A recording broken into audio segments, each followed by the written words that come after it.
তো আমি আপনার কাছে যে বিষয়টা জানবো সেটা হচ্ছে যে আপনি যে হিন্দু ধর্ম থেকে মুসলমান হলেন, আসলে কেন হলেন বা আপনাকে মানে বিবেক কোথা থেকে জাগাইলো? মানুষ তো একটা ধর্ম থেকে একটা ধর্মে যখন আসে তখন তো তার বিবেক জাগ্রত করে। ঠিক আছে? তো আপনি কোথা থেকে মানে এই বিবেকটা মানে জাগ্রত হলো আপনার, যদি একটু বলতেন? না, যখন আমি আমার গ্রামে বসবাস করতে শুরু করলাম, বিভিন্ন ধর্মীয় অনুষ্ঠান পালন করতে শুরু করলাম আমারটা, আরও যারা ওয়াজ মাহফিল করে, তারপরে ঈদ উদযাপন করে, রমজানের রোজা রাখে, তখনও আমি এগুলো নিয়ে চিন্তা করতাম যে আমি কি করতেছি আর ওনারা কি করতেছে।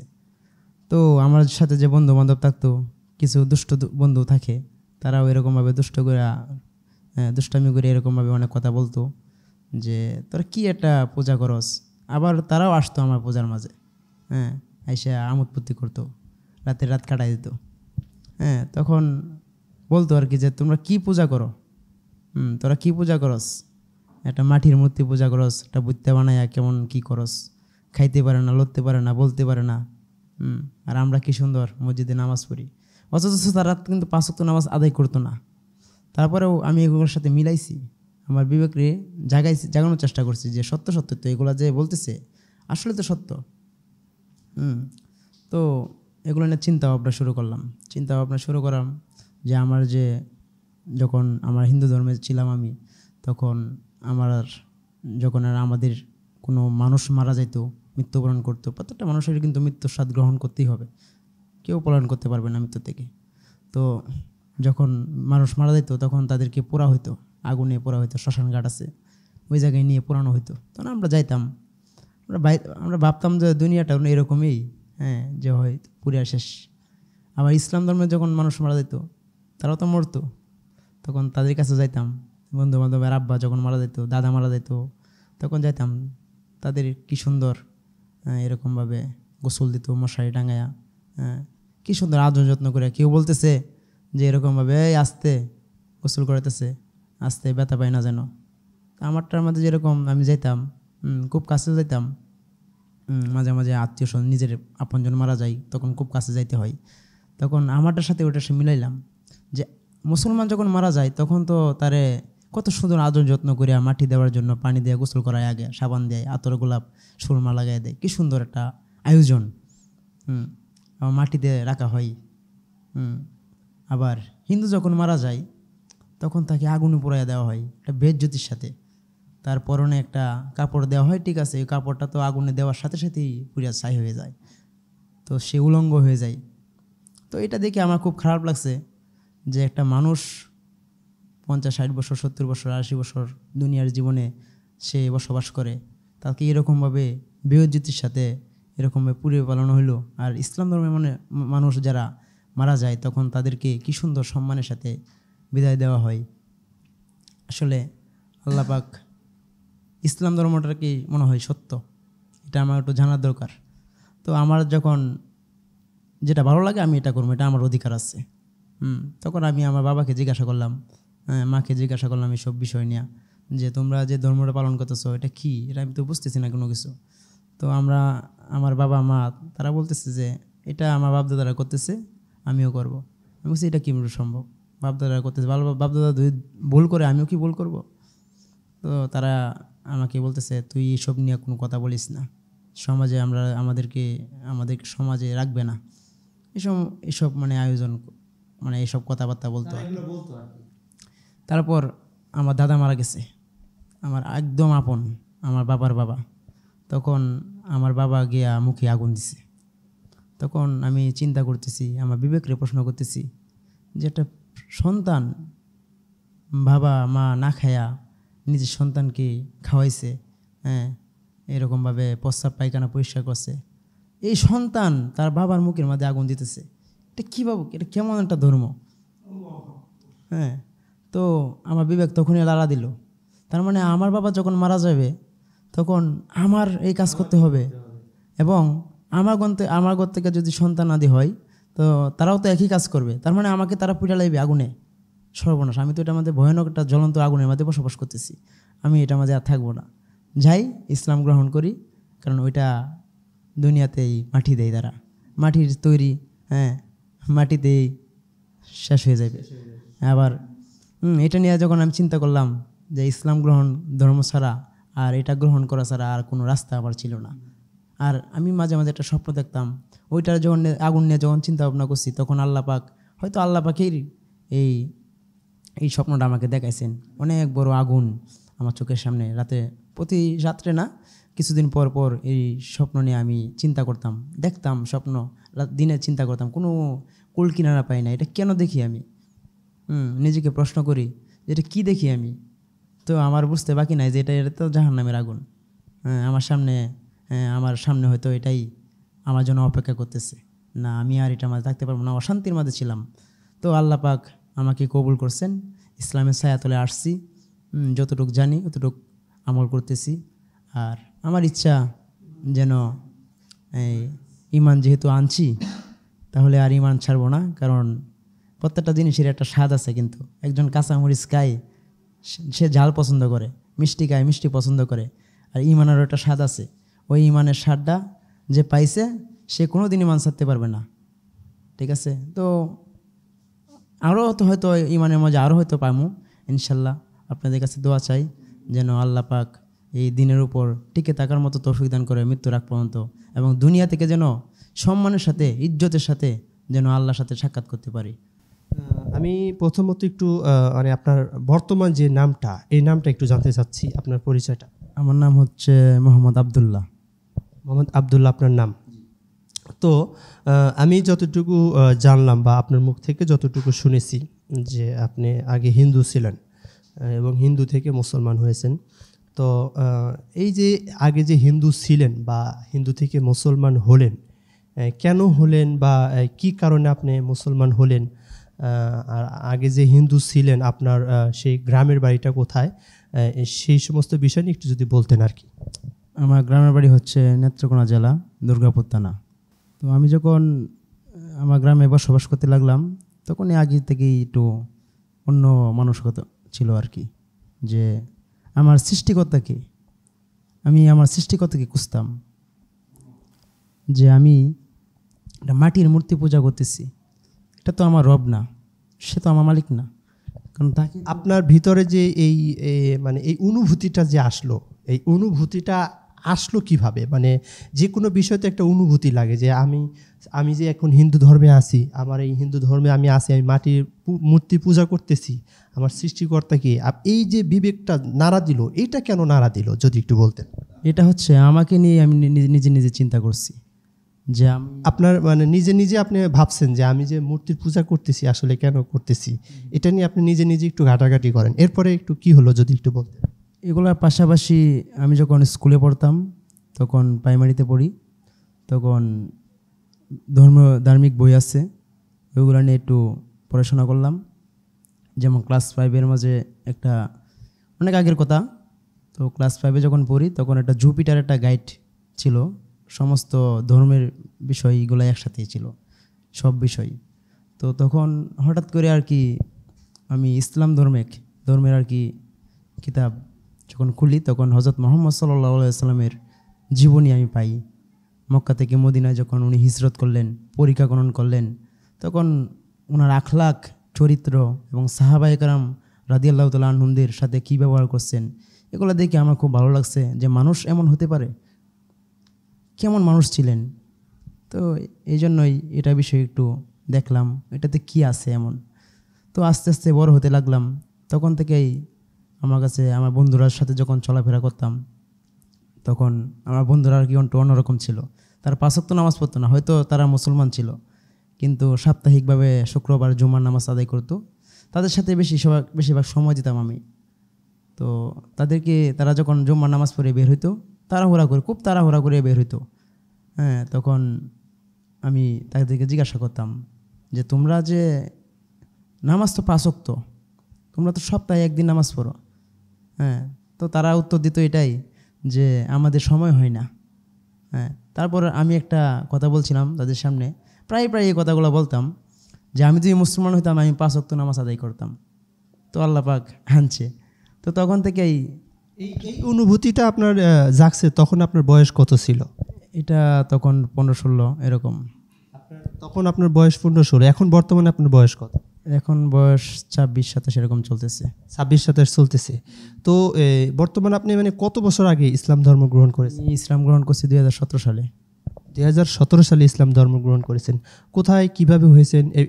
মানে আপনি যে ইসলাম সরকারিভাবে কোনো মানে কোর্টের থেকে এটা হচ্ছে আমাদের এই গাজীপুরেই এটা করছি। পরবর্তীতে এফিডেভিট করা হয়েছে। এখনও আমার কাছে এফিডেভিট আছে। তো আমার ফ্যামিলি থেকে অনেক চাপ আসছিল, কিন্তু তারা কোনো কিছু করতে পারে নাই। আপনি মানে যখন হিন্দু থেকে মুসলমান হলেন তো সেই ক্ষেত্রে আপনার পরিবার থেকে আপনার উপরে কোনো চাপ বা আপনি যে হইলেন সেই ক্ষেত্রে আপনার সাথে কেমন আচরণ করছে তারা? তারা প্রথমে আমার যে পাড়াপড়শি ছিল যারা, তারা আসছিল। তারা আয়সা বলতেছে চলো বাড়িতে যাই। তারপরে আমি বলছি যে না, আমি তো কালিমা পড়ে মুসলমান হয়ে গেছি, তো আমি তো বাড়িতে যাইতে পারবো না। হ্যাঁ, বাড়িতে যাইতে পারবো, সমস্যা নেই, কিন্তু আমার ধর্ম আমি পালন করব। তো তারা চিন্তা ভাবনা ছিল যে আমাকে বাড়িতে নিয়ে একটা কিছু করবে। আল্লাহ পাকে আমাকে হেফাজত করছেন। যখন আপনি হিন্দু থেকে মুসলমান হওয়ার আগে আপনার কি নাম ছিল তখন? জি, আমার নাম ছিল সুজন। সুজন, তখন আপনার নাম ছিল সুজন। এখন আপনার পরিবারে মানে যখন আপনি মানে হিন্দু ছিলেন তো আপনাদের পরিবারে কে কে ছিল? আমার বাবা আছে, মা আছে, আমার এক বোন আছে, 3 ছোট ভাই আছে। বোনের বিয়ে হয়ে গেছে, আর বাকি যারা আছে তারা বাড়িতে থাকে। একজন চাকরি করে দূরে আর কি। আমার বাবা মাছের ব্যবসা করতো গাজীপুরেই। তারপর কোন বৃদ্ধ হয়ে গেছে, চলে গেছে, বাড়িতে আছে আর কি। এখন এই যে আপনি ইসলাম ধর্ম গ্রহণ করার পরে আপনি তো একা হয়ে গেছেন। তো এই যে একা হয়ে গেছেন, তো একা হয়ে যাওয়ার পরে আপনি মানে কোথায় থাকছেন, বা এখন আপনার যে লেবাসে দেখতেছি আমরা সচরাচর এরকম পাই না, তো এইভাবে মানে এই লেবাসে মানে কিভাবে আসলেন? মানে আপনাকে কেউ সহযোগিতা করেছে কিনা এইভাবে যে আপনি তো থাকার জায়গা নেই, আপনি বাড়িতেও তো যান নাই, কোথায় ছিলেন বা এখন লেখাপড়া কোথায় করতেছেন? এটা হচ্ছে আমি যখন মুসলমান হই, আমাদের এলাকার একজন পীর সাহেব হুজুর, ওনার সাথে আমাদের মুসলমান ভাই যারা তাদের সাথে পরিচয় করাইছে হুজুরের সাথে। তো হুজুরের পরামর্শের মাধ্যমে উনি বলছে যে তুমি আমার মাদ্রাসায় থাকো, তো কিছু লেখাপড়া করো, কিছু দিন শিক্ষা শিখো। মাওলানা হওয়া তোমার জন্য ফরজ না, হাফেজ হওয়া ফরজ না, কিন্তু দিনই এলেম শিক্ষা করা প্রত্যেকটা মুসলমানের জন্য ফরজ। এই কথা হুজুরে বলছিল। তো আমি বলছি হুজুর আমার তো বাড়িঘর নাই, তাই আমি কোথা থেকে পড়বো? হুজুরে বলছে যে তুমি মাদ্রাসাতে থাকবা, মাদ্রাসাতে খাইবা, মাদ্রাসায় তোমার বাড়ি। তো এরপরে আপনি ওইখানে থেকে আপনার পড়াশোনা করা আর কি মাদ্রাসায় কোন পর্যন্ত মাদ্রাসায় পড়াশোনা করছেন? হ্যাঁ, মাদ্রাসায় পড়াশোনা হয়েছে আপনার এমনি মিজান পর্যন্ত পড়ছি। হ্যাঁ, তারপর ওই করোনা ভাইরাস হয়ে গেছে, এরপরে আর পড়া হয় নাই। এখন করোনা ভাইরাস যখন হইলো তখন আপনি মাদ্রাসায় ছিলেন? করোনা ভাইরাস যখন প্রথম শুরু হয় তখন কিছুদিন মাদ্রাসায় ছিলাম, তারপর মাদ্রাসায় বোর্ডিং বন্ধ হয়ে গেছে। তারপর মাদ্রাসার তো বোর্ডিং বন্ধ হয়ে গেছে, আমি কোথায় খাবো? তারপর চিন্তা ভাবনা করলাম যে আমার তো একটা কিছু করার দরকার, যেহেতু করোনা ভাইরাস 5-6 মাস যাবৎ, তাহলে একটা ইনকাম সোর্স তো দরকার। কারণ যেহেতু মাদ্রাসা বন্ধ, পড়াশোনা বন্ধ আমার, তো এই মুহূর্তে যদি একটা ইনকাম সোর্স করা যায় তাহলে তো আমার জন্য ভালো হয়। কারণ মানুষের কাছে হাত পাততে পারবো না, কারণ যদি হাত পাতি তাহলে বলবে, আমার বিধর্মী যারা আছে, হিন্দু যারা আছে, তারা বলবে যে হাত পাতে গেছে। আর এটা আমি মনে করি এটা ভালো না, হাত পাতা ভালো না। এখন বর্তমানে আপনার কোনো অবস্থান, যেমন আমরা বাৎসরিক একটা মানে আমাদের যে মানে ধর্মীয় অনুযায়ী আমরা 2টা ঈদ করি, এবং বছর হইলে যেমন আমরা যারা বাইরে থাকি আমরা মানে বছর হইলে আমরা একটু আনন্দের জন্য বাড়িতে যাই, সেক্ষেত্রে আপনি কোথায় যান? এটা হচ্ছে আমি যখন আমার দেশে বাড়িতে যাই, তখন আমার মুসলিম ভাই যারা আছে, মুসলমান ভাইরা আছে, তারা আমারে এমন সম্মান করে, এমন মানে একটা এমন ইজ্জত দান করেন, এটা আল্লাহ পাকের পক্ষ থেকেই। ছোট থেকে বড় পর্যন্ত যারা আছে তারা সবাই আমাকে স্নেহ করে, ভালোবাসে, সম্মান দান করেন তাদের। মূলত আপনার যে গ্রামের বাড়িটা মানে আপনি মানে বাৎসরিক দিন আসলে আপনি মূলত আপনার গ্রামের বাড়িতে চলে যান, কিন্তু আপনার যে বাবা মা যেখানে থাকে সেখানে কি থাকা হয়? না, এমনি আমি বাবা মার কাছে যাই, তো তাদের কাছে যাই একমাত্র উদ্দেশ্য হচ্ছে আল্লাহর কালিমার দাওয়াত নিয়ে যাই। কালিমার দাওয়াত দিতেছি। প্রথম অবস্থায় ওনারা আমার উপরে অনেক ক্ষিপে ছিল, তারপর আস্তে আস্তে আস্তে আস্তে এখন একটু কথাগুলো শুনতেছে। সবচেয়ে বেশি আমার বাবা কথাগুলো শুনতেছে। কালিমার দাওয়াত দিতেছি, তোমরা দিনের পথে আসো, এটাই পরিপূর্ণ দিন, তো এটা ছাড়া কোনো রাস্তা নাই। কারণ জাহান্নামের আগুন থেকে বাঁচতে হলে এটাই ছিল একমাত্র রাস্তা। তখন আপনার বাবা কি বলে? তখন আমার বাবা বলে যে আমি পাগল হয়ে গেছি। তো আমি এটা বলি যে পাগল হয়ে গেছি, আরে বাবা তোমার কাছে আসি তো আমি এই পাগল ডাকটা শোনার জন্যই। কারণ আজ থেকে 1450 বছর আগে আমার রাসূল সাল্লাল্লাহু আলাইহি সাল্লাম মক্কা নগরীতে এই ইসলামের দাওয়াত দিত। তারপর অলিতে গলিতে, তাইবের অলিতে গলিতে এরকম এই কালিমার দাওয়াত যখন দিছে মুহাম্মদুর রাসূলুল্লাহ সাল্লাল্লাহু আলাইহি সাল্লাম, তখন তাকেও মানুষ পাগল বলতো। আজকে বাবা তুমি আমাকে পাগল বলছো, আমি তো রাসূলকে দেখি নাই। হ্যাঁ, আমি রাসূলের কিতাব পড়ছি, মনে মনে মনে একটা চিন্তা আছে যে আমার রাসূল এরকম হবে। হ্যাঁ, আমার রাসূল দাওয়াত নিয়ে আসছিল, আর আমি যখন তোমার কাছে কালিমার দাওয়াত দিই তখন তুমি আমাকে পাগল বলো। আর আমার বিশ্বাস হইতে আর বেশি বাকি নাই আব্বা। হ্যাঁ, আমার রাসূল সত্যি সত্যি আসছিল, এই ইমানটা আমার পরিপূর্ণ হয়ে যায় তোমার কাছে আসলে। এই জন্যই তোমার কাছে পাগল ডাকটা শোনার জন্যই আসি। আপনার মাকে যখন বলেন, আপনার মা কিছু বলে না? আমার মা বলে বলতে আমার এলাকার প্রতিবেশী আছে, যখন আমি যাই তখন এলাকার প্রতিবেশী তারা আমাকে ঘেরাও করে, তারা আবল তাবল উল্টাপাল্টা বলে। আসলে হেদায়েতের মালিক আল্লাহ তাআলা। ওই জায়গা থেকে আল্লাহ পাক রব্বুল আলামিন আমাকে এমন দামি বানাইছেন, এখন মানুষ আমাকে সালাম দেয়, কালাম দেয়। আর আমি যে মাদ্রাসায় বর্তমানে এই শিক্ষকতা করতেছি, ওই জায়গায় হাফেজ আছে, কিন্তু আমার কোনো যোগ্যতা নাই। তারপরেও করে কি হাফেজ সাহেবরা আমার বলে যে যান আবদুল্লাহ ভাই আপনি নামাজটা পড়ান, তখন আমার চোখ দিয়ে ঝরঝরায় পানি পড়ে। আজকে ইসলাম গ্রহণ করার কারণে আজকে আমি এতটুকু দামি হয়ে গেলাম। আল্লাহ এখন আপনার বর্তমানে এখন সামনে যেমন আমাদের প্রত্যেকেরই বাড়িঘর আছে, আমরা বিয়ে শাদী করি, আমাদের একটা স্থান আছে। আপনার সেই ক্ষেত্রে এখন বর্তমানে কোনো স্থান নাই, নিজস্ব কোনো স্থান নাই। এটা তো অবশ্যই প্রত্যেকটা মানুষের একটা স্থান আছে। পাখির পরিবার থেকে তো এখন আপনাকে ওইভাবে তারা মেনে নিচ্ছে না। পরিবার থেকে কি মেনে নিচ্ছে আপনাকে? না, ফ্যামিলি থেকে কোনো মেনে নেওয়া হচ্ছে না, তারা আরও মানে উল্টাপাল্টা বলি। তারা কি আপনাকে টাকা পয়সা দিয়ে সহযোগিতা এরকম? না না, তারা কোনো সহযোগিতা করে না। এখন এখন এখন মনে করেন যে আপনি থাকেন কোথায় বর্তমানে? এখন আমি মাদ্রাসাতে আছি, আর বাড়িতে গেলে এমনি বন্ধু বান্ধবের বাসায় থাকা হয়। আমার মাদ্রাসা যে সাবেক মাদ্রাসা ছিল, যে মাদ্রাসায় আমি সর্বপ্রথম পড়ছি, ওই মাদ্রাসাতেও মাঝে মাঝে থাকা হয়, ওস্তাদের সাথে থাকা হয়। তো এটা নিয়ে আমি আলহামদুলিল্লাহ অনেক ভালোই আছি। সবচেয়ে বড় কথা হচ্ছে আল্লাহর সাথে সম্পর্ক করতে হবে। আপনার কি বিবাহ শাদী করেছেন? বিবাহ শাদীর কথা হইতেছে, ইনশাল্লাহ ওইরকম যদি মানে ভালো দিনদার ফ্যামিলি পাই, কোনো মেয়ে পাই, তাহলে আমি ইনশাল্লাহ বিয়ে শাদী করব। এখন আমি যেই কথাটা আপনাকে জিজ্ঞাসা করব, ধরেন এখন তো আপনার একটা অবস্থান দরকার। ধরেন প্রত্যেকেরই একটা বাড়িঘর আছে, যেহেতু আপনার ফ্যামিলি থেকে আপনাকে বাড়িঘর দিচ্ছে না বা তারা আপনাকে থাকার জায়গা দিচ্ছে না, তো প্রত্যেকেরই একটা জায়গা থাকে, স্থান থাকে। আপনার সেই ক্ষেত্রে এখন আমরা যেটা দেখতেছি যে ওনার থাকার মতো কোনো স্থান নেই, একমাত্র মাদ্রাসা ছাড়া।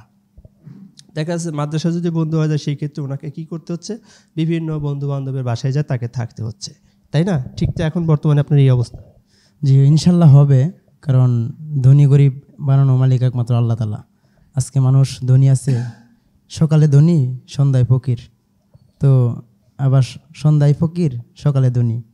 যদি কেউ ধরেন আমরা আজকে আপনার একটা ভিডিও আমরা প্রচার করতেছি, আপনাকে যদি কেউ মনে করেন সহযোগিতা, ধরেন এই ভিডিও দেখে ভালো কোনো মানুষ, আমাদের সমাজে তো অনেক ভালো মানুষ আছে, আপনার যেহেতু আপনি হিন্দু থেকে মুসলমান হয়েছেন, সেই অর্থে যদি কেউ আপনাকে সহযোগিতা করে, আপনি কি নেবেন? সহযোগিতাটা এটা আমি নেব না, কারণ আমি মনে করি যে সহযোগিতা আল্লাহ তাআলাই আমাকে দিতে পারবেন। আমি কোনো মানুষের সহযোগিতা চাই না, ঠিক আছে? না, আপনি ধরেন যদি কেউ আপনাকে চাইলো যে আপনার একটা ভালো কিছু হোক, বা আপনি এরকম কি যদি কেউ চায়, ঠিক আছে, সেই অর্থে আপনার কোনো মানে চাওয়া পাওয়া, বা যদি আপনি নেবেন কি না যদি কেউ দেয়? না, আমি এসব নিতে চাই না, কারণ আমি মনে করি আমি যে অবস্থায় এখন বর্তমানে আছি, 8,000-9,000 টাকা বেতন পাই, মাদ্রাসার ছোটো পোলাপান নিয়ে আসি, এটাতে আমি শান্তি। কারণ বেশি টাকা হইলে হয়তো আমি আমার রবকেও বলে দিতে পারি।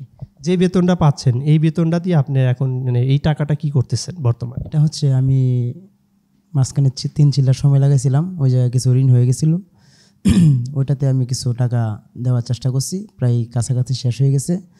উনি বলতেছে যে আর দেওয়া লাগবে না। তো এখন যে টাকাটা পাইতেছি, এই টাকাটা আমি আমার রাখার জন্য চেষ্টা করতেছি, অ্যাকাউন্টে জমানোর জন্য চেষ্টা করতেছেন, তাই না? তো দর্শক, আমরা ভাইয়ের কাছ থেকে জানতে পারলাম যে ভাই আসলে হিন্দু থেকে মুসলমান হয়েছে। আলহামদুলিল্লাহ, ভাইয়ের হচ্ছে মানে চিন্তাধারা হচ্ছে খুবই ভালো। আমরা দোয়া করি আল্লাহ তাআলা যেন ভাইকে দিনের জন্য কবুল করেন। তো ভাইয়ের সাথে কথা বললাম, ভালো লাগলো। তো আপনারা একটু দোয়া করবেন ভাইয়ের জন্য, আল্লাহ তাআলা যেন ভাইকে দ্বীনের খাদেম হিসাবে কবুল করেন। হ্যাঁ, দ্বীনের খাদেম হিসাবে কবুল করেন, যেহেতু মাদ্রাসায় পড়াশোনা করতেছে এবং মানে শিক্ষাগত পাশাপাশি পড়াশোনা করতেছে। তো সেই অর্থে আপনারা সবাই একটু ভাইকে সাপোর্ট দিবেন, ভাই সহযোগিতা করবেন, ভাই যাতে ভবিষ্যতে মানে দিন প্রচারের জন্য যাতে মাঠে ময়দানে কাজ করতে পারে। তো যেহেতু ভাইয়ের ইচ্ছা আছে যে দিনের দাওয়াতের কাজগুলো উনি করবে, ইনশাল্লাহ আপনারা দোয়া চাই আপনাদের কাছে। দর্শকের উদ্দেশ্যে আপনার কিছু বলার আছে?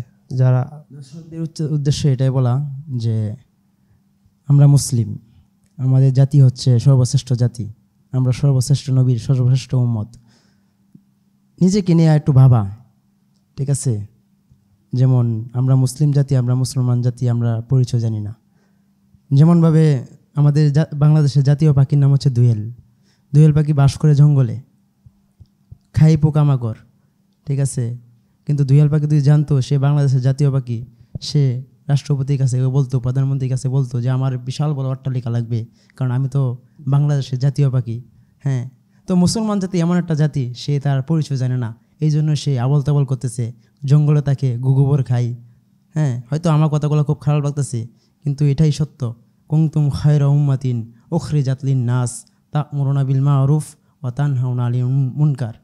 যে এই আয়াতের অর্থ এটাই যে আমরা সর্বশ্রেষ্ঠ জাতি, আমাদেরকে আল্লাহ তাআলা প্রেরণ করছেন একমাত্র মানব জাতির কল্যাণের জন্য। আমরা সৎ কাজে আদেশ করবো, অসৎ কাজে নিষেধ করবো, এটা হচ্ছে আমাদের দায়িত্ব। প্রত্যেকটা নবী আইসা মানুষের কাছে গেছেন, গিয়ে এই কালিমার দাওয়াত দিছেন। হ্যাঁ, প্রত্যেকটা নবী। তো এখন তো আর নবী নাই, নবী আর আসবে না, এটা তো আমাদের জিম্মাদারি, দায়িত্ব, এটা আমাদের উপর জিম্মাদারি। আল্লাহ নবী সাল্লাল্লাহু আলাইহি ওয়াসাল্লাম বলে গেছেন বিজয় হজের ভাষণে। এখন আমি যে কথাটা আপনাকে বলবো, আমরা একটু সংক্ষেপ করতেছি, ভিডিও লম্বা হয়ে যাবে।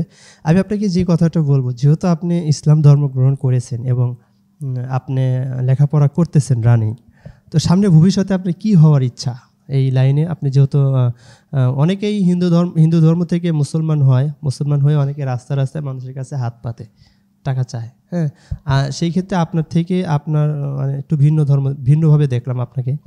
তো আপনার ভবিষ্যতে সামনের দিকে আপনার মানে কি হওয়ার ইচ্ছা? আমার ইচ্ছা হচ্ছে আমি যতটুকু এলেম অর্জন করছি এটা মানুষের কাছে প্রচার করা এবং নিজে আমল করা। এখন এই অবস্থার মধ্যে আপনার মানে দিলের শান্তিটা কেমন লাগে, মানে কেমন আপনার অনুভূতিটা কেমন মনে হয়? আলহামদুলিল্লাহ, আমি অনেক খারাপ ছিলাম, বিশেষ করে অন্য আমাদের ধর্মের যে বিষয়টা মদ গাঁজা, হ্যাঁ, এসব আবল তাবল জিনিস ছাড়া, ভাং ছাড়া পূজা হয় না, ঠিক আছে? তাদের দেবতাদেরকে এইসব খাইতে দেয়, দেবতারা এইসব খায়, আবার এই দেবতারা আমাদেরকে কী খাওয়াবে? দেবতাদেরকেও মানে দেবতারা মাতাল হয়ে থাকে। আসলে কি মানে তাদের দেবতাদেরকে মতরত খাইতে দেয়? এইসব শিব পূজা আছে, দুর্গা পূজা আছে, এইসব পূজার মধ্যে তারা এই গাঁজা মদ ব্যবহার করে এবং তারা বলে নাকি আমার বাবা এসে খায়া যা, হ্যাঁ, পরে আমাকে খাইতে দেয়। তো দেখেন, দেবতারাই ভণ্ডামি করতেছে, আর আমাদেরকে কি উপকার করব? হ্যাঁ, মূলত তাদের ভিতরে একটা অন্যরকম একটা ভণ্ডামি আছে। অবশ্যই তাদের ভিতরে ভণ্ডামি তো অবশ্যই আছে, আমি খারাপ বলতেছি না। তারা একটু চিন্তা করুক, আসমান জমিন কিনে চিন্তা করুক, চন্দ্র সূর্য কিনে চিন্তা করুক, আগুন পানি বাতাস এগুলোকে নিয়ে চিন্তা করুক, আল্লাহ তাআলা সৃষ্টি জগৎ কিনে চিন্তা করুক, আল্লাহ তাআলা তাদেরকে হেদায়েত দিয়ে দিবেন। কারণ এগুলোর মাঝে আল্লাহ তাআলা লুকায় আছেন। আল্লাহ পাক রব্বুল আলামিন আমার খুব কাছে, এবং এই সৃষ্টি জগৎ কিনে যে ব্যক্তি চিন্তা করবে আল্লাহ তাআলা হেদায়েত দিয়ে দিবেন। আর তাদের এমন জ্ঞান দিবেন আল্লাহ তাআলা, মানে অন্য কোনো মানুষের কাছে এইরকম জ্ঞান থাকবে না। হয়তো সে শিক্ষিত হইতে পারবে, কিন্তু যে আসমান জমিন কিনে চিন্তা করবে, চন্দ্র সূর্য কিনে চিন্তা করবে, আল্লাহ তাআলা তাকে অন্যরকম একটা জ্ঞানের ভান্ডার খুলে দিবেন। কারণ এইগুলোর মাঝে আল্লাহ পাক রব্বুল আলামিন লুকায় আছেন।